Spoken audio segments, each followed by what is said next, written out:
Olá, sejam bem-vindos. Hoje é dia 24 de fevereiro de 2014, quase que eu falei 2013 aqui. Esse é o Cozinha Profissional TV, ao vivo pelos estúdios da UTV São Paulo. Como toda segunda-feira você confere aqui, esse programa especial direcionado para você que trabalha no setor de alimentação fora do lar, em todos os nichos, né, que existem nesse setor. Inclusive hoje a gente vai falar sobre um nicho que a gente aborda um pouquinho menos, mas exatamente por isso a gente vai abordar aqui hoje, que são as roteiristas, enfim, mas logo mais eu introduzo o nosso convidado. Antes, falar sobre a edição que a gente está finalizando da revista Cozinha Profissional, que é a edição do anuário. O que vai ter nessa edição? Vai ter um guia de fornecedores ali, um guia bem extenso, bem legal, com empresas de diversos setores, entre equipamentos, alimentos e serviços. Tudo que você precisa para o seu estabelecimento ali, para você poder fazer a sua cotação, para você poder escolher produtos específicos aí desenvolvidos para o setor profissional. Além disso, a gente vai ter também nessa mesma edição, ali antes, né, a gente dividiu a revista, no meio da revista para frente, vai ter essa listagem, antes vamos ter matérias sobre uma pesquisa que a gente fez no Food Service. Eu estou repetindo aqui, vou falar novamente, toda segunda-feira eu abordo isso, mas é interessante lembrar que é uma pesquisa voltada para os bastidores do setor de alimentação, né?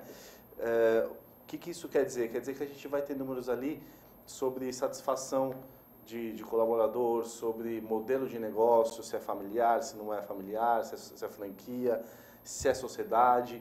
A gente vai ter alguns dados sobre escolha de fornecedores, dados sobre investimentos. Então, todo esse backstage da administração dos estabelecimentos de food service, né? Bom, o recado que eu tenho para dar hoje é esse. Depois, no final do programa aqui, eu abordo de novo, que eu sempre falo sobre a Fispal Food Service. Quem foi ano passado viu o nosso projeto lá. A gente vai ter um projeto esse ano também, mas enfim, no final do programa eu falo mais sobre isso. Já vou passar aqui para a Juliana, que vai passar para vocês como é que vocês fazem para participar do nosso programa de hoje. Juliana, tudo bem? Boa tarde, Thiago. Boa tarde a todos. Eu vou deixar nossas redes sociais. O Twitter é @cpfoodservice, o Facebook é /Revista Cozinha Profissional. Nosso e-mail, como vocês já sabem, é redacal@cozinhaprofissional.com.br. E eu também vou deixar os contatos da UTV. Você pode falar com a gente por aqui, #TV da Internet, que a gente vai responder. O Thiago já está aqui no Twitter para receber todos os comentários, sua pergunta, sua sugestão. Só mandar pra gente. O Facebook é /AltV Brasil e o Twitter é @_AltV. Perfeito, Juliana. Fica aí a dica para vocês participarem, tirarem dúvidas aqui. Com certeza, dúvidas que, se solucionadas, vão ajudar muito aí no seu negócio, né? Bom, vamos, como eu falei aqui, já deu uma breve introdução, a gente vai falar, na verdade, é uma rotisseria, mas trabalha com massas. Eu estava até conversando aqui com o convidado sobre o termo pastifício também, né? Pode ser entendido como pastifício, seria uma rotisseria que trabalha com essa parte de massas e molhos. Vai falar para a gente, o convidado de hoje vai falar para a gente sobre esse modelo de negócio, como que ele trabalha, produção de massa, que é um produto muito querido pelo brasileiro, mas a gente tem que entender como que é a massa perfeita, como que é a massa ideal ali, o produto de qualidade, e ninguém melhor do que quem produz isso para falar para a gente, né? Aqui à minha direita está o Ivan, vou ver se eu acerto aqui o nome, Ivan Schiapanese Bornes, proprietário do Pastifício Premium. Acertei, Ivan? Quase lá. Pode até corrigir, não tem problema não. É Ivan Schiapacassi. Eu tinha falado antes do programa, mas minha memória, como não funciona muito bem, já até Meus esqueci. antepassados capricharam no nome. Já estava até comentando aqui, o Ivan ele tem um sobrenome italiano, né, descendência italiana, ele não é de lá, ele é Eu sou nascido em Uruguai. no Uruguai, isso, mais um sobrenome italiano e um sobrenome francês, né, que são duas nacionalidades ótimas para a gastronomia, né, e, inclusive o italiano com essa parte de massas, né. Ivan, queria que você, antes da gente começar a nossa entrevista, falasse um pouco sobre você, sobre a sua carreira, sobre o seu envolvimento com esse setor de alimentação. Teve a ver com essa sua descendência aqui ou não? Acho que teve, sim. Isso abriu algumas portas, sem dúvida. Então, eu comecei a trabalhar com gastronomia muito jovem, quando eu fui a primeira vez para a Europa aos 17 anos. E o primeiro trabalho que eu tive lá foi trabalhar em restaurantes e lá desde cedo eu comecei a pegar um pouco de, assim, começando lavando louça, depois passa para ajudar o auxiliar do auxiliar que descasca a batata e daqui a pouco você está trabalhando na chapa. E isso me trouxe muita disciplina e uma visão bacana da cozinha. Mas não era naquela época aquilo que eu queria ou que eu sonhava para minha vida, né? Eu estava viajando de forma bem descompromissada naquela época. Mas isso tudo voltou alguns anos mais tarde, quando eu tive uma pequena visão, uma oportunidade de encontrar umas máquinas antigas de produção de massas que deram origem a essa ideia de resgatar um pastifício de massas artesanais, transformá-lo do meu jeito, do jeito como eu vejo a gastronomia, do jeito como eu vejo o mercado de consumo de massas, né? E colocá-lo nos momentos atuais. Então, isso é muito engraçado porque, como eu gosto muito de máquinas antigas, de motos, enfim, o resgate dessas máquinas e a restauração dessas máquinas foi muito importante. Então, elas ficaram máquinas muito cromadas, muito bonitas, e elas saíram do fundo da fábrica e foram para frente da loja. E esse, basicamente, é o início da minha vida junto à gastronomia, especificamente em massas, né? E isso tudo já tem aí uns 10, 12 anos, talvez. A gente fala, eu estava comentando aqui sobre o modelo de negócio, a gente entende o pastifício primo como um pastifício mesmo, que talvez trabalhe de uma forma próxima a uma rotisseria, mas até tem algumas diferenças que a gente vai abordar aqui ao longo do programa, né? Antes disso, Ivan, eu queria que você explicasse, quando você decidiu montar o seu negócio, por que a escolha por esse modelo, não por um restaurante ali que atende no salão? Teve algum motivo, de repente, por gostar mais da produção, não tanto do atendimento, a complexidade de ter um atendimento, de ter um salão? Uma coisa muito importante é que todos os negócios, eles têm uma complexidade que é inevitável. Não importa se ele é um negócio muito simples ou um negócio parece mais complexo, todos eles são, no fundo, bastante complexos para serem bem feitos, eficientes e rentáveis. Então, o meu conhecimento já tinha sido de restaurantes, eu já tinha tido várias oportunidades profissionais muito bacanas, e quando optei pelo pastifício, estava muito ligado àquilo que eu queria fazer mesmo, e naquilo que eu me sentia bem, daquilo que eu queria produzir, que eram verdadeiramente massas de boa qualidade. Então, era um pequeno segmento, de certa forma pioneiro ou relegado daqui a pouco a tradições mais antigas e que eu trouxe junto comigo de uma forma um pouco mais moderna, né, com uma comunicação mais moderna que possibilitou ter um contato com clientes também muito bacanas, de colocar nossa loja de um jeito também diferenciado. Então, eu acho que restaurante realmente é muito complexo, acho que padaria é muito complexo, e fazer massa também é bastante complexo. Não, perfeito. Cada um tem sua, né? Cada um tem a sua especificidade. As pessoas, algumas vezes me perguntam, por que você não faz tal coisa, né? Que é tão próximo de você. E eu digo, olha, eu respeito muito o padeiro, por exemplo, o pizzaiolo, e que eu sei que o trabalho deles é difícil, e assim como o meu, né? Então, são técnicas que vão se somando e alinhando de forma a ter um trabalho sistemático, que é, afinal, a coluna vertebral do nosso negócio. Mas acho que já ficou claro, até nesse pouco tempo de entrevista, a sua paixão pelo produto, até pela essa parte de equipamentos, né? Então, isso direcionou, provavelmente, você para esse modelo, né? E depois que você abriu a primeira, você já teve, não foi, quanto tempo demorou para você expandir? Que hoje você tem mais de uma loja, né? Queria que você falasse até sobre isso. Né? É importante a gente contar um pouquinho dessa história, que eu vim para São Paulo já com o projeto de abrir uma rede de pastifícios, e que eu achava que aqui em São Paulo realmente tem um lugar para a gente ter o nosso produto. Eu iniciei meu negócio antes em Porto Alegre, e há 4 anos atrás nós abrimos nossa primeira unidade em Pinheiros, né? Uma coisa sobre ainda o assunto da produção, né, e das máquinas, é que o moto, aquilo que nos move, aquilo que realmente é a nossa paixão, é o trabalho artesanal.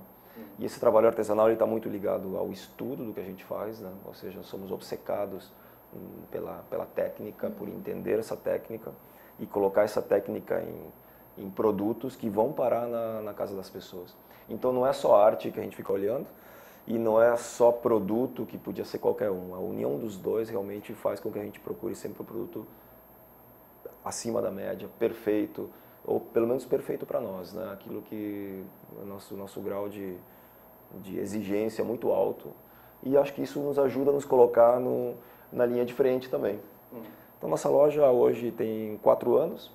E rapidamente nós abrimos uma segunda unidade em Higienópolis e agora estamos franqueando também.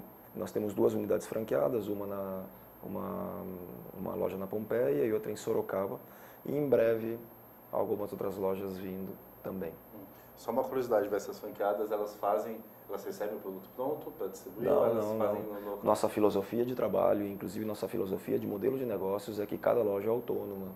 Cada loja produz o máximo possível de produtos, sempre acima de 90%. Então é realmente bastante complexo, né? O nosso franqueado é um profissional altamente qualificado também.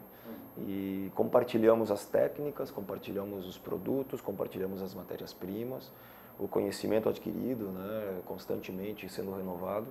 Então funcionamos como um clube do Pastifício Primo. Certo. A gente fala, o Ivan estava falando um pouco aqui sobre o produto dele, né? A massa, hoje em dia, né, Ivan, ela tem aparentemente é um produto simples, mas não é tão simples. A gente tem essa tendência das indústrias de alimentação de simplificar, é uma coisa muito válida, né? Funciona quando a gente quer, mas, por exemplo, tem muitos alimentos, eu vou mencionar aqui até um exemplo que é simples, por exemplo, um arroz, você vai fazer um arroz, tem gente que fala, um arroz é fácil de fazer, né? Se eu for fazer um arroz, eu vou bater a cabeça. Eu não sou tão bom para cozinhar, né? Mas eu vou bater a cabeça para fazer aquele arroz. Então, quer dizer, às vezes, até o produto mais simples, ele é um pouco mais complexo do que o conhecimento geral, quando você leva ele para um nível profissional, né? Em relação às massas, quais são os detalhes da produção de uma boa massa, do molho, né? Que até que vocês têm esse com molho, que eu acho que talvez seja um pouco mais complexo ainda do que a massa, né? Quais são as particularidades desses produtos? Nossa linha de produtos é composta de um tripé muito claro, né, que são massas, molhos e antepastos, né? E depois nós estamos cada vez mais absorvendo e crescendo à medida que os nossos clientes também vão nos pedindo, em cima de outros produtos que são afins, muito alinhados, né? E a gente vai colocando essas novas camadas. Mas voltando à base, para a gente fazer uma boa massa, sem dúvida o início é uma ótima matéria-prima. Isso não é nenhum segredo, porém parece ser muito difícil. A gente sabe que não é nenhum segredo ter boa matéria-prima, mas parece muito difícil colocar isso junto com água, com ovos de boa qualidade e depois trabalhar isso com as mãos ou com as máquinas, mas sempre o artesão na linha de frente, dando aquele ponto final, né? Que isso é muito importante. Então, o segredo de uma boa massa, sem dúvida, para mim, está na simplicidade. E quanto mais simples, na minha opinião, mais difícil é. Ou seja, é muito difícil ser realmente objetivo e simples naquilo que a gente produz, né? Então, nossa filosofia não trabalhamos com nenhum tipo de corante artificial, não trabalhamos com nenhum tipo de conservante, nem com ingredientes químicos. A cor da nossa massa é aquela cor verdadeira, não tem nenhum tipo de pozinho, nem nada. Então, trabalhar dessa forma realmente é muito mais difícil, porque para você ter um produto de primeiríssima qualidade, verdadeiro, você tem que juntar várias camadas de conhecimento e colocá-las alinhadas no produto. E sem contar que tem que ser rentável ainda, né? Porque fazer uma boa massa caseira, a gente faz em casa, né? Mas em casa a gente não está muito preocupado com o custo, nem com o resultado financeiro. Mas quando nós estamos falando de um produto artesanal, existe todo um ofício, né? E pessoas trabalhando em prol daquele objetivo. Aí realmente a gente tem que pensar na qualidade que dá sustentação ao negócio e na objetividade, né, da produção, né? A gente tem que fazer massa em quantidade suficiente para atender a demanda e no tempo, né, num tempo curto também, né? E massa geralmente é um produto que sai em quantidades grandes, né? A gente tem... Massa por sorte está assumindo um lugar muito importante na vida do brasileiro. Eu li alguns números que 2007 para cá o consumo de massas no Brasil aumentou 84%, de 2007 para cá. Então, eu imagino que em mais 1 ou 2 anos pode ter dobrado. Mas isso ainda não quer dizer muita coisa, né? Porque o brasileiro consome per capita, acho que em torno de 6 quilos de massa ano e consome 50 e poucos quilos de arroz ano. Então a massa ela realmente concorre na dieta do brasileiro muito com arroz e devagarinho está ali ocupando também um espaço, né? Mas o Brasil é o terceiro maior produtor de massa em quantidade, mas está lá por 20º em consumo per capita, né? Então acho que nós temos ainda um belo mercado pela frente. E sem dúvida que a massa de boa qualidade é que vai abrir esse mercado, né? Porque a massa de... Ninguém mais hoje em dia quer comer massa ruim, né? As pessoas querem investir em saúde, querem investir em comida de boa qualidade e a massa artesanal acho que tem justamente esse papel. Com certeza.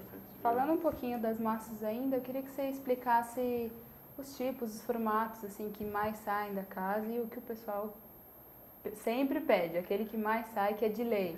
É verdade. Eu queria até estender para os molhos também, que isso a gente ainda não falou, mas quais são os molhos que você Isso é muito legal, porque isso significa a gente conhecer e entrar na intimidade e na família do nosso cliente. Nós temos algumas massas que são muito características da nossa casa, eu acho que uma delas é o sorrentino. O sorrentino funciona como um tipo de ravioli, mas ele é redondo e muito bem recheado. E ele realmente impressiona muito e cai muito bem na mesa, né? E um recheio que sai muito do sorrentino especificamente é o de brie, queijo brie com um pedacinho de damasco dentro, que realmente fica muito sutil, muito bacana. E é uma massa que não é barata, porque os ingredientes eles são ingredientes de primeira qualidade, tem um preço, né, um valor em cima. Então, para uma massa como essa, nossa indicação é de um molho cada vez mais leve, mais suave, para não agredir então aquele recheio.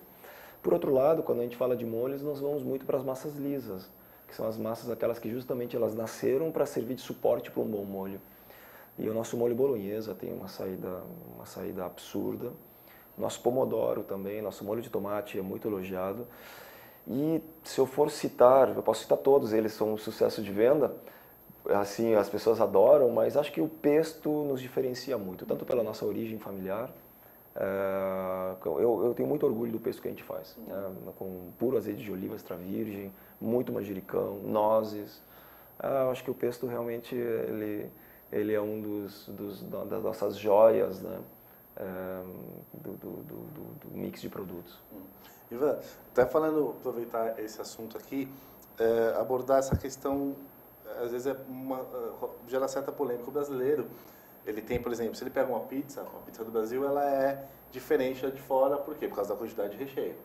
Sim. Da mesma forma, a massa, o brasileiro tem o costume de comer com muito molho, né? E o que, de repente, tira um pouco o paladar do gosto da própria massa, né? Qual que é a sua opinião sobre isso? Eu acredito que tudo bem, a pessoa quer comer com bastante molho, coma.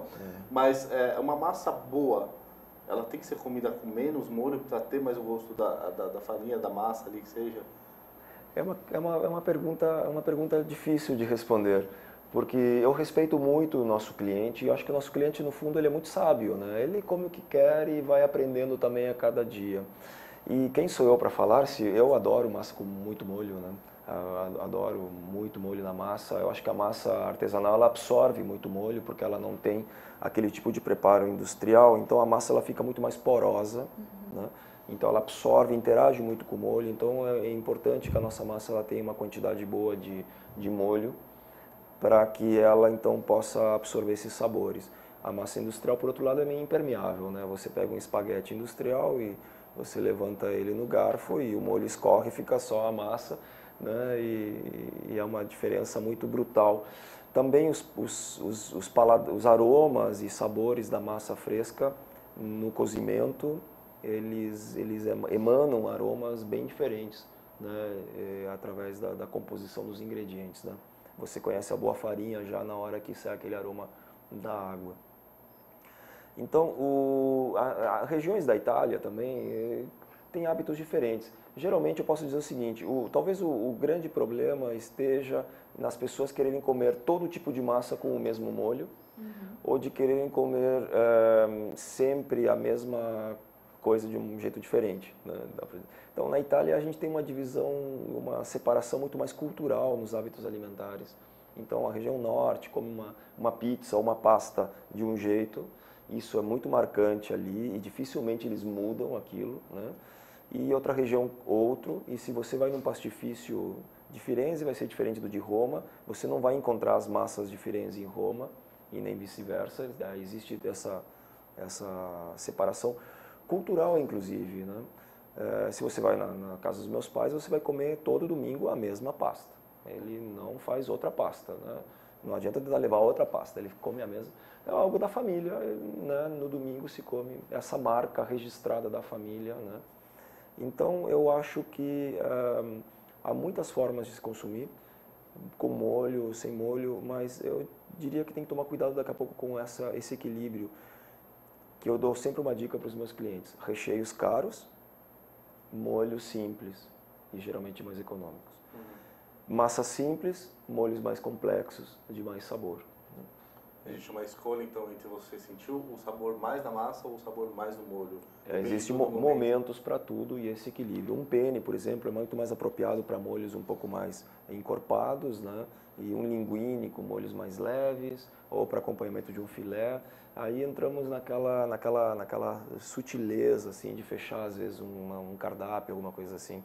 Mas no dia a dia, o nosso cliente é muito sábio, né? Eu tenho clientes que vão todo final de semana e pedem a mesma coisa, que é uma coisa muito mais, digamos, muito mais assim, simples de entender, bacana, né? Que talvez sou muito identificado com essa cultura.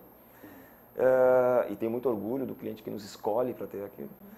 E eu tenho também aquele cliente que todo final de semana ele quer uma coisa diferente, que é o cliente desafiador, o cliente que um dia você tem que ter uma massa, outro dia você tem que ter outra e sempre alguma novidade. Esse cliente eu acho que é o cliente mais brasileiro. Se eu pudesse fazer uma comparação, talvez. É o cliente, talvez, um pouco mais brasileiro que está conhecendo, quer um pouco de tudo, quer sempre uma novidade, que gosta da gastronomia como realmente um apreciador, né? Que tem a gastronomia como um hobby. Então ele sempre quer uma novidade para os amigos em casa, ou para um jantar. Então é muito bacana essa combinação. Acho que é importante esse trabalho que você faz da indicação do molho, né? Porque hoje a gente criou um mercado, você vai até, hoje em dia tem churrascaria, né? Tem um bufezinho de massa, e aí você vai lá e você fala, eu quero essa massa com esse molho. Então é meio aleatório para quem não conhece. Então é legal que tenha alguém que indique o melhor para aquele produto, né? Igual você já falou aqui, a dica simples, a massa com recheio com molho mais leve, a massa sem recheio com molho mais forte, né? Não mais forte, mas que evidencie mais o sabor do molho. Você faz também esse tipo de trabalho? Se o cliente chega para você a respeito de vinho, por exemplo, que é um alimento que está sempre perto do vinho? Eu sou muito tímido com vinhos, até porque eu respeito muito os enologos. Eu sou muito tímido, mas sim, nós temos todo pastifício nosso tem uma pequena prateleira de vinhos, que harmonizam bem, e eu tenho parcerias com algumas vinícolas, algumas do sul ou da Europa, ou até do Chile, que harmonizam bem com nossas massas. A nossa linha de vinhos é muito simples, e leva a ser um ajuste, né, um casamento com as massas, né, sem muito frufru. Perfeito. Deixa eu ver aqui. Ivan, você comentou comigo no começo do programa que você tem clientes de restaurantes também, né? Sim. Além dos consumidores finais.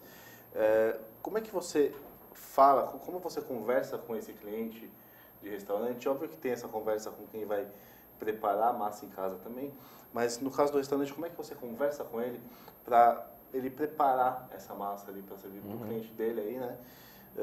Para que saia com o melhor resultado ali.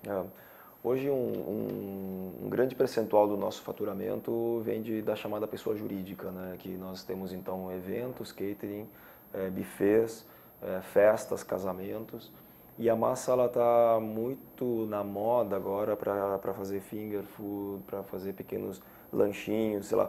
Você vai no Lollapalooza, por exemplo, na área VIP, lá você vai ter nos intervalos dos shows, 3, 4 da manhã, servindo um ravioli, uma massinha, né? Porque ela é altamente reconfortante, te preenche de energia, é leve e é saborosa, é universal. Então a massa ela tem realmente tido muito sucesso na nossa área pessoa jurídica, a gente faz muita massa individual para clientes. Eu não posso citar nomes de clientes porque existe uma certa, assim, uma certa preservação, mas nós participamos de vários cardápios, de vários restaurantes da cidade, e no qual desenvolvemos massas específicas para aquele chefe ou para aquele cardápio. E isso acontece de forma bastante natural. Geralmente o contato vem quando o restaurante nos procura para que nós possamos auxiliar a formatar um produto que venha a ocupar aquele espaço do cardápio que tem que ter massa. Então todo restaurante hoje ele tem sempre uma área de massas, por quê?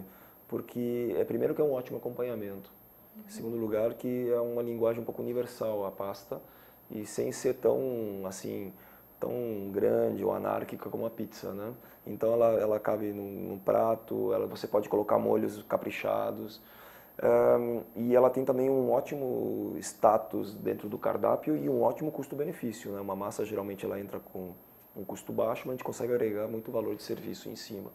Você acha que também entra a questão da praticidade para os restaurantes? Sem dúvida. Talvez uma massa pronta, já semi-pronta, mais trabalhada, é garantia de lucro, pelo menos. Sem dúvida. O lucro, quando a gente fala de restaurantes, né, a gente tem que pensar muito em desperdício. Então, a facilidade da manipulação do produto representa, sim, uma rentabilidade mais adiante.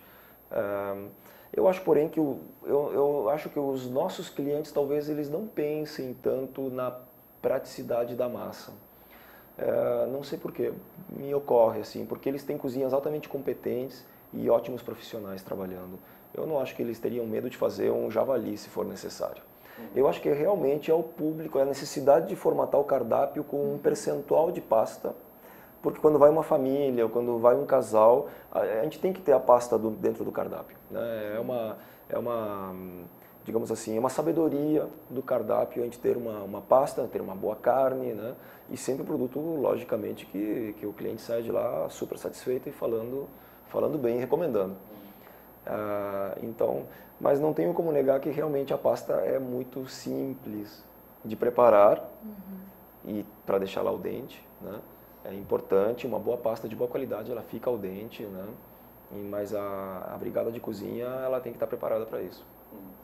De repente, essa questão que você está falando várias vezes é sobre restaurantes que têm um foco em outro tipo de produto, outro tipo de gastronomia, que de repente eles não têm como até ter estrutura física diferenciada para a produção de uma massa ali, né? E como você disse, oferecendo um produto que atende exatamente o que ele precisa, é uma opção completamente viável.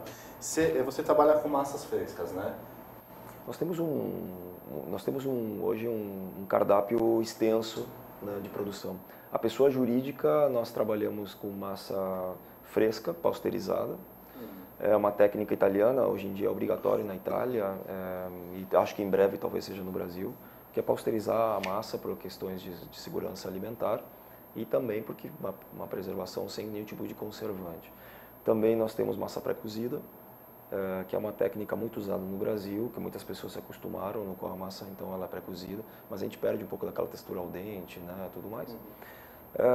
E depois nós usamos a técnica também do ultracongelamento para ter uma preservação ótima de massas e distribuir, porque a massa fresca, quando ela está ultracongelada, ela é sensacional. Todo restaurante bom italiano trabalha com a massa desse jeito, né? E ela fica com uma qualidade de percepção ótima e teu estoque sempre está abastecido.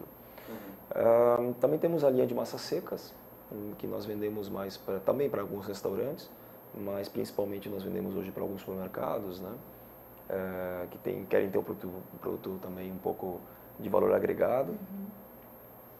E os molhos, eles vêm em vários formatos de acordo com o cliente também, tanto fracionados para alguns restaurantes, como em bags de 2 ou 3 quilos quando é para algum cliente de algum evento.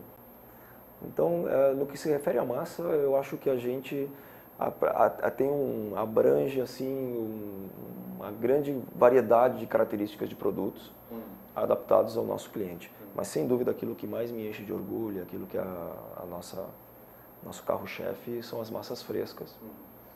E de grandes formatos, que eu chamo, né? São massas geralmente em torno de 20 a 50 gramas, com uma bela presença de prato, lindas cores, né?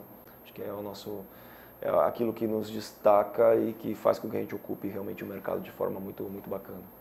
Só uma curiosidade, Ivan. Você tem mais ou menos ideia para dizer para gente quantos quilos de massa que vocês fazem por semana, por mês, não sei? Eu posso dizer por dia, porque hoje em todas as lojas, nós só massas, eu vou dizer em produtos, quilos, porque isso inclui molhos e tudo mais. Algo em torno de 500 quilos dia de produto nós vendemos nas nossas 4 unidades. Isso separado talvez, algo em torno de metade massas e o resto molhos e antepastos. Então dá para dizer que 250 quilos de produto de massa dia fazemos. Bastante coisa. Perfeito. Vou chamar um break rapidinho aqui, já até passou do horário que eu não tinha visto direito. A gente, depois do intervalo, a gente volta para falar um pouco mais também continuar falando sobre o produto, mas falar também um pouco sobre esse modelo, a gestão desse modelo de negócios, né? Até de repente, como é que você consegue pessoas para trabalhar, como é que você avalia esses seus franqueados, enfim. Tudo isso a gente vai abordar no próximo bloco. Daqui a pouco a gente está de volta.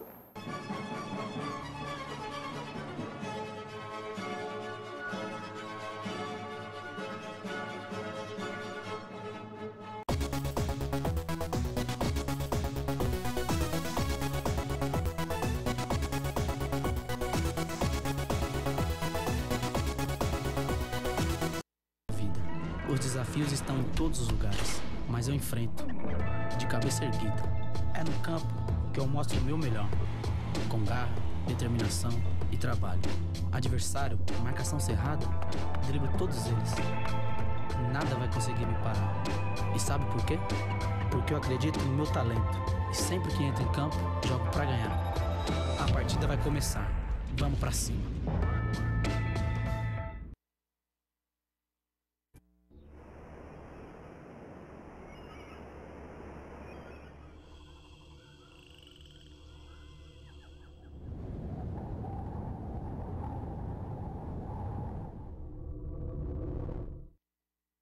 Tudo tem a ver com alguma coisa.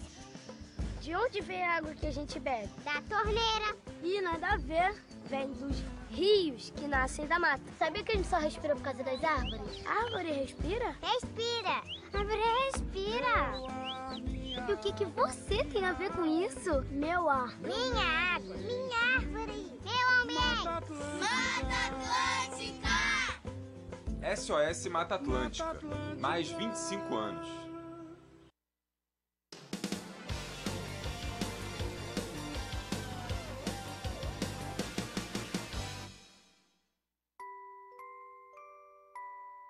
As nossas recordações são os nossos maiores tesouros.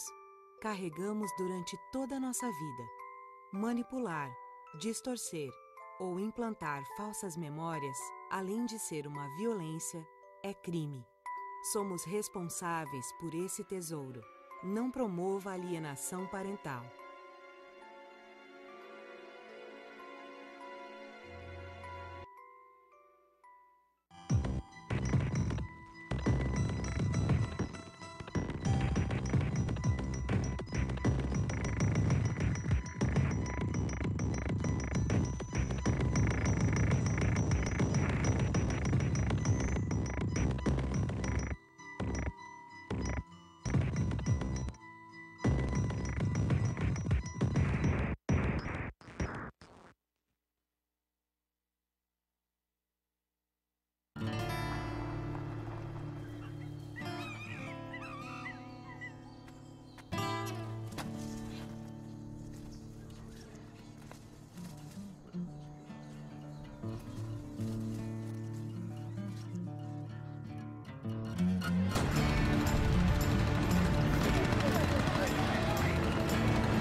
volta aqui com Cozinha Profissional TV, hoje com a participação do Ivan. Eu não vou arriscar falar o seu sobrenome de novo, mas ali no começo do programa ele falou pra gente, ali dá uma olhadinha depois no nosso site, fica esse vídeo aí, que é proprietário do Pastifício Primo. A gente acabou o primeiro bloco aqui, vai falando sobre até a sua preferência sobre massas frescas, né? Que você fala que você gosta muito, tem muito orgulho desse produto. Eu queria só tirar uma última dúvida sobre esse tipo de produto. Esse tipo de massa, ele geralmente você vende para quem vai usar no mesmo dia, até se for restaurante mesmo. Você tem essa característica. E então você tem que ter um giro em cima disso. Como é que você faz para dar conta? Eu acredito que principalmente restaurante, muito restaurante quer esse tipo, sim. Que é a massa fresca, para oferecer para o cliente dele ali. Como é que você faz toda essa logística para conseguir oferecer a quantidade que os clientes precisam? Eu acho que talvez esse sistema seja o coração do nosso negócio, né? Esse sistema significa que nós temos uma dinâmica de fornecimento de matéria-prima fresca, de uma equipe que trabalha em horários de forma a atender a demanda que precisa em horários específicos também, né? E também embalagem e entrega. Então, nossa massa fresca ela é produzida diariamente, isso é um baita desafio. Diariamente nós começamos em todos os pastifícios com os balcões vazios. E aí começamos a produzir para atender o cliente do dia. E final de semana, como pode imaginar, é uma tarefa grande, né? A quantidade de pessoas que vão comprar massa aumenta muito sexta, sábado e domingo. Para a pessoa jurídica, é um pouco mais coordenado, né? Porque nós temos os pedidos com alguma antecedência, não é demanda só do balcão, e nós colocamos, então, ocupando uma grade de produção. De qualquer forma, a nossa massa ela tem uma validade fresca de 3 dias. Na verdade, muito mais, né, do que isso, mas 3 dias a gente garante uma total perfeição, tanto sensorial, né, de qualidade, de manuseio. Mas aquela validade de 3 dias ela já acontece com o nosso cliente, ela não acontece conosco. Depois a pessoa também os clientes nossos também podem conservar através de congelamento, né, ou preparando já. Então, no caso de restaurantes e pessoa jurídica, hotéis também, a conservação geralmente é mecânica, né? A gente chama de conservação mecânica a conservação por frio. Então, tudo frisado, então a massa é preparada, é pasteurizada, ultra congelada, e aí ela se conserva numa linha totalmente estável durante 1 mês ou 2, dependendo do tipo de massa. E de forma que quando ela vai para o consumo no prato, ela parece que saiu agora da produção. Né? Então, é melhor uma massa bem conservada, frisada, do que uma massa fresca que já ficou 5 dias, por exemplo, na geladeira. Essa, com certeza, é uma boa comparação. Iva, só uma dúvida. Vocês priorizam fornecer essas massas para os restaurantes aqui de São Paulo ou vocês também mandam lá para outros estados, assim? Hoje nós mandamos até para Belém. Só para falar de um caso curioso, uma vez por semana sai um caminhão para Belém que leva para um supermercado massa nossa congelada, que nós vendemos em bandejinhas, né? Então mandamos para alguns estados, sim, tanto para restaurantes, como para revenda também. Para restaurantes nós temos embalagens mais institucionais, né, maiores, usamos técnicas muito interessantes de embalagem, né, de forma a proteger bem a massa. E hoje em dia existe uma rede muito bacana de distribuição de congelados no Brasil, que permite que a gente chegue a várias cidades e a vários clientes com um custo relativamente econômico, né? Essa questão que o Ivan está falando, seja até da embalagem, do congelamento, né, isso foi uma coisa que para o setor de alimentação, até para os restaurantes, sobretudo, a forma como o setor evoluiu tem muito a ver com esse tipo de coisa, né? Você poder congelar um alimento e regenerar, servir ele como se ele tivesse sido feito na hora. Isso foi um dos pilares da evolução. E é uma conservação natural, é sempre bom frisar isso. É muito melhor um bom congelamento do que um produto químico sendo inserido no teu alimento, né? Então, hoje em dia, a grande parte das carnes que nós consumimos nos melhores restaurantes da cidade, dos peixes, e muitas frutas ou ingredientes mais exóticos de alto valor são realmente congelados, né? E, como você falou, eles são hoje em dia regenerados ou descongelados de uma forma exemplar, maravilhosa. Não se perde nada da sua qualidade. Ótimo. Já que você está falando até um pouco sobre o mercado, eu queria estender, Ivan, não sei se vai gerar certa polêmica, acredito que não, que a gente não vai citar nomes, mas qual que é a sua percepção? Normalmente você sai, vamos falar primeiro de restaurantes que você ocasionalmente vai e não fornece a massa. Qual que é a sua avaliação das massas, né? Vamos falar, talvez, a gente não pode falar de massa hoje em dia só como comida italiana, mas como é que você avalia a qualidade dos produtos que você experimenta no mercado? Eu acho que, me lembro um amigo que me falou, um amigo italiano, que me disse, eu senti a maior evolução na gastronomia do Brasil quando a massa do restaurante parou de ser de gosmenta e começou a virar o ponto. Então, eu acho que a qualidade das pastas aqui é bastante boa, no geral. Acho que nós temos tanto uma linha de chefes de cozinha que realmente sabem muito mais o que estão fazendo agora, quanto principalmente um público que sabe o que pedir. E se bem que é verdade que pode melhorar muito, eu acho que está bastante bom. Eu acho que a gente come pasta de muito boa qualidade aqui em São Paulo. São Paulo, para mim, é uma das capitais gastronômicas do mundo, não fica devendo nada a nenhuma outra cidade. E a qualidade da pasta em São Paulo já vi, com certeza, muito melhor que em muitos lugares da Itália. Isso já até virou uma brincadeira entre amigos, né? Porque onde você comeu a pior pasta, a gente começa a citar as cidades da Itália.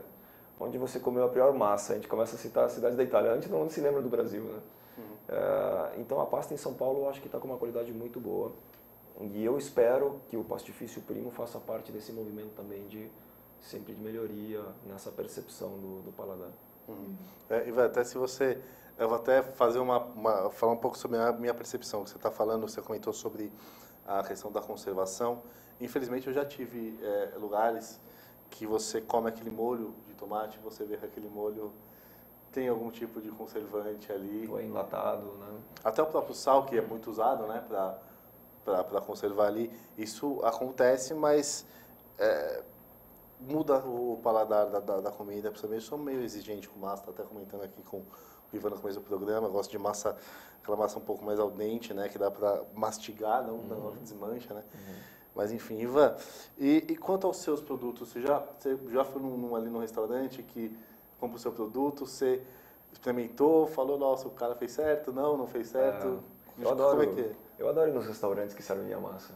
E o único problema que eu tenho um restaurante muito perto de casa, eu não posso citar nomes, infelizmente, mas que o único problema é que a massa sempre termina. Eu geralmente saio para almoçar um pouco mais tarde e nunca pego a massa, porque esse restaurante é muito bacana, porque ele pega a pasta fresca que vai usar no dia, bem no estilo europeu. Ele todo dia, lá pelas 11 da manhã, o segurança vai lá, pega a massa no pastifício do bairro, leva embaixo do braço e é servido, sei lá, 4, 5 quilos, aquele movimento do dia. Tem hora que termina. Acho que seria bacana que isso fosse a essência de todos os pequenos bistrôs e cantinas aqui do Brasil ou do mundo, né? Produto fresco, né? Se você vai na padaria, pega o pãozinho quentinho, vai no pastifício, pega a massa fresca, passa no açougue e prepara o produto do dia, encerrou a jornada de trabalho, né? Com a tua cozinha bem zerada, tá perto do ideal, né?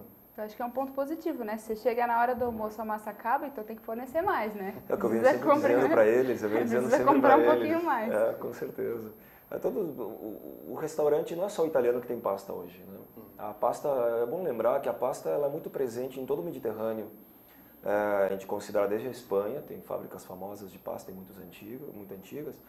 Passamos pelo sul da França também e finalmente a volta da bota e o norte da África. Todo aquele entorno mediterrâneo que a gente denomina hoje a dieta mediterrânea, se consome muita pasta em vários formatos, né? E culturalmente é muito antigo, muito arraigado, né? E qual que foi a invenção até de repente nos estabelecimentos para os quais você fornece massa, né? Qual foi a invenção do brasileiro em cima da massa? Tem alguma coisa que você fala, não, isso aqui foi feito no Brasil, essa forma de usar essa mistura, esse molho, até de repente essa combinação com uma carne, com outro produto. O que você viu já no mercado de brasileiro em relação à massa? Eu acho que a coisa que mais me chama a atenção no hábito de consumo é colocar queijo sobre queijo, né? Eu acho que isso também é comum na pizza, né? Você falava da pizza agora há pouco. Eu acho que a gente vê um excesso assim de consumo de queijo, talvez. Então, uma massa com recheio de queijo, com molho de queijo e mais queijo ralado em cima. Me parece assim. Mas de resto, eu acho que eu tenho um pensamento, lógico, formado sobre toda a nossa tradição cultural gastronômica, sobre a nossa formatação. E eu considero que no Pastifício Primo nós temos 4 vertentes muito bem definidas de pasta. E eu considero que uma delas é bem brasileira. Então, uma dessas vertentes, logicamente, é a tradicional italiana, que está muito calcada em cima das massas lisas, né? No qual é feito de farinha de grano duro, semolina de grano duro, água e ovos frescos e vários formatos que se decorrem dali. Não, o italiano no dia a dia come muito pasta lisa e não tanto pasta recheada, né? Depois nós temos uma linha de pastas também, que é uma pasta mais do que eu chamo da imigração italiana no Rio da Prata, do qual eu sou originário. E aí nós temos uma massa mais de característica genovese, mas que foi adaptada também na América Latina, entre Buenos Aires e Montevidéu. E é o sorrentino, é a grande estrela, né, que é uma massa inventada por um ítalo-argentino, que faz esse sucesso. E temos muita massa recheada simples, como recheio de carne e recheio de espinafre, e que é consumida todo dia. Depois eu tenho a pasta também do sul do Brasil, Vêneto, no qual nós temos talvez a característica mais marcante seja o agnolini, o capelletti in brodo e também o tortei, que é da região Vêneto e foi adaptado aqui ao Brasil com bastante noz moscada, pimenta, canela, abóbora cabotiã. O tortei faz muito sucesso. E aí eu tenho depois a pasta italiana de São Paulo, que eu classifico em outra categoria, que é muito focada em massas recheadas, que vão para forno. Eu acho que no Brasil, aqui em São Paulo, se costuma muito consumir massas de forno. Não só lasanha, se coloca muita coisa no forno. E eu acho que o conchiglione, talvez recheado, se eu pudesse dizer que é uma massa que eu acho que ela é muito consumida no Brasil, e o conchiglione recheado, eu acho que seria uma massa que me chama a atenção. Perfeito. Eu vou ter mais pergunta para fazer aqui, mas a Juliana me lembrou aqui que a gente tinha separado umas fotos aqui para mostrar para vocês sobre o trabalho do Ivan no Pastifício. Não sei se está pronto lá com o switcher. Podemos colocar as fotos? Tá aí. Vamos colocar as fotos, falar rapidinho aqui, você explica. O que nós temos aí? Nós temos um tortellone, que é uma característica, uma massa que é uma dobra, uma massa dobrada, vai para um triângulo, depois se transforma nesse tortellone, que é tipo um capelete muito grande. E eu tenho com as listras com massa de beterraba. E neste caso eu sei que é o recheio de prosciutto com figos turcos e provolone. É uma bela massa, acho que 3 a 4 unidades por pessoa fazem um prato. E tanto pode ser servido como uma entrada, como prato principal. Vou passar para a próxima. A gente vê que tem um apelo visual bem interessante. Isso é uma massa que tá, uma massa seca, né? Esse é um tagliatelle que está em secagem, de farinha integral. Tá. Próxima foto. Esse é o famoso sorrentino, numa foto super sexy, né, com o molho escorrendo por cima. E esse é o brie com damasco. A gente tem um código de cores que nos ajuda a identificar, né? Então essa está com listras de tomate e o recheio é de queijo brie e um pedaço de damasco dentro. E essa massa pesa em torno de 50 gramas quando está crua e vai para quase 70 depois de cozida, então satisfaz super bem. E quando a pessoa corta ela com a faca ou garfo, o queijo vem derretendo pelo prato. Realmente ela é uma massa. Eu sempre falo que eu não almocei ainda. Já almoçaram? Esse é o agnolotti de cream cheese com limão siciliano, é um recheio novo. Você falou de invenções, talvez essa seja uma invenção bem nossa daqui. Eu sempre achei o cream cheese um queijo subutilizado e agora finalmente estamos usando ele com raspinhas de limão siciliano. Realmente é um sabor muito de verão e com um molhinho bem leve, né? Muito de verão, uma massa deliciosa. E o limão tem tudo a ver com o brasileiro, né? O brasileiro gosta do limão na comida. Super. Próxima, aí já está falando de produção, né? Esse é o corte do linguine, né? Você vê também um pouco mais em cima, no bronze, temos o tagliatelle, e embaixo o linguine, e a pasta ela roda na máquina e é cortada à mão, né? na saída da máquina fazendo os ninhos. E essa massa é feita todos os dias nas lojas, para o público consumidor, e sempre fresca, é feita 3, 4, 5 vezes por dia. Essa já é uma trafila do bronzo, né? Essa já é o fettuccine, que usa uma técnica de extrusão, diferente da outra, que é a técnica de laminação. A extrusão é uma técnica mais do sul da Itália, que faz espaguete, penne, fusilli e fettuccine também. Ali o corte do tagliatelle, né? E a máquina, uma vez que começa a rodar, né, ela não para. Sai o dia inteiro, provavelmente. Então, o maceiro tem que ficar sempre esperto ali, porque senão perde a passagem, né, como a gente chama. Esse é o nosso projeto Massa na Rua. Ele vem a complementar o nosso movimento hoje em São Paulo, como consumidores. Todos nós queremos food truck, comida de rua, de boa qualidade. O Primo vem dar o seu comparecimento, como nossas lojas são todas de esquina, preparamos nessa embalagem que é feita de bambu prensado, uma embalagem muito bacana, a gente tem muito orgulho dessa embalagem. Descartável. Descartável, altamente biodegradável, você coloca ela em água, amanhã ela virou uma pasta que você pode adubar o jardim, ou um lixo super reciclável. Mas seja como for, essa embalagem também tem a função de ser térmica, né? Então ela protege a tua mão enquanto você come uma pasta realmente quente.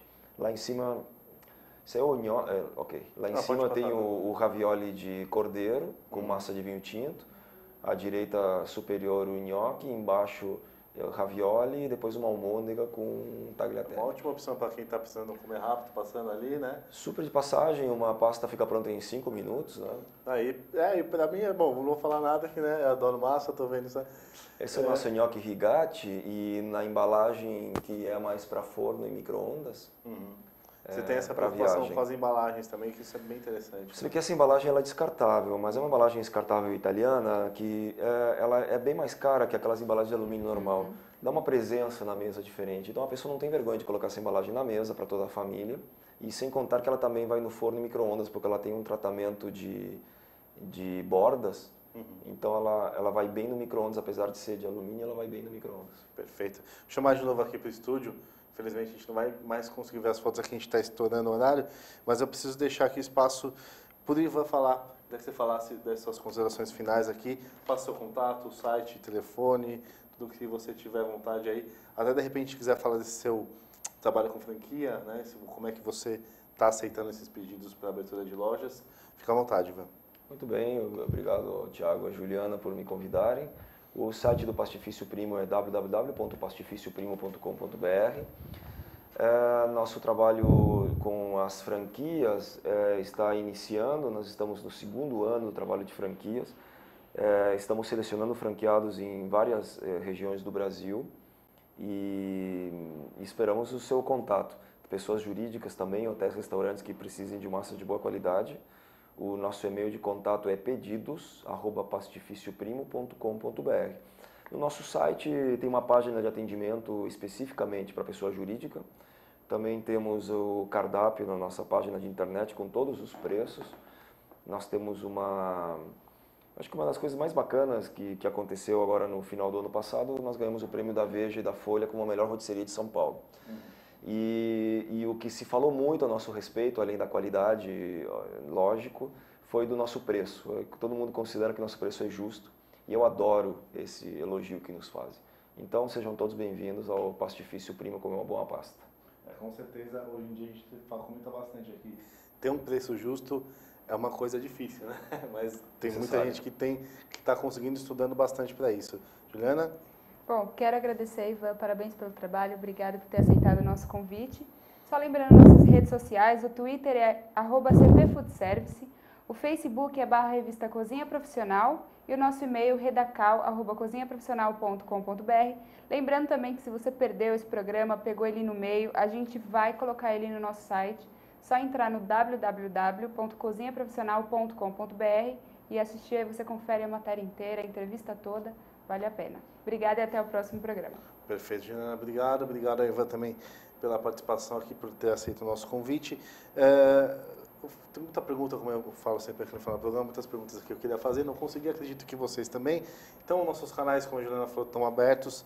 Fala com a gente repassa para o Ivan, ou fala diretamente com o Ivan aqui nos contatos que ele passou. E também, como ela disse, o programa vai estar mais tarde lá. Antes de fechar, queria, como prometido que eu falei no programa, falar sobre a FISPAL. Já falei sobre a nossa edição do anuário no começo, né? Que a gente já está finalizando aí, vai ser logo mais para vocês. E também falar um pouco sobre a FISPAL.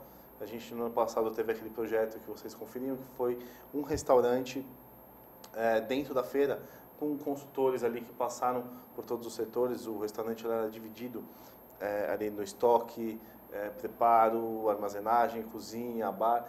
Então, as pessoas passaram e conheceram a gestão desses negócios, né? Nesse ano a gente vai ter uma coisa parecida, só que melhor, né? Como a cozinha profissional, a gente sempre visa crescer, abrir os horizontes. Então, a gente vai ter um espaço mais dividido, a gente vai ter um espaço que vão ter locais funcionais, que foi uma coisa que a gente não fez no ano passado, apesar de ser gestão. É interessante que tenha ali a parte funcional para você entender como você pode trabalhar melhor, treinamento de equipe, uso de equipamentos, enfim, muita coisa interessante. Mais informações sobre isso, vocês fiquem ligados no cozinhaprofissional.com.br. E qualquer dúvida sobre isso ou sobre nossas edições especiais, né, que tem aqui, até não mostrei no começo do programa, nossa edição do prêmio, nossa edição do anuário que vai sair logo mais. Qualquer dúvida sobre isso, entre em contato com a gente no redacal@cozinhaprofissional.com.br. Bom, agradeço a audiência de vocês e até a próxima segunda-feira.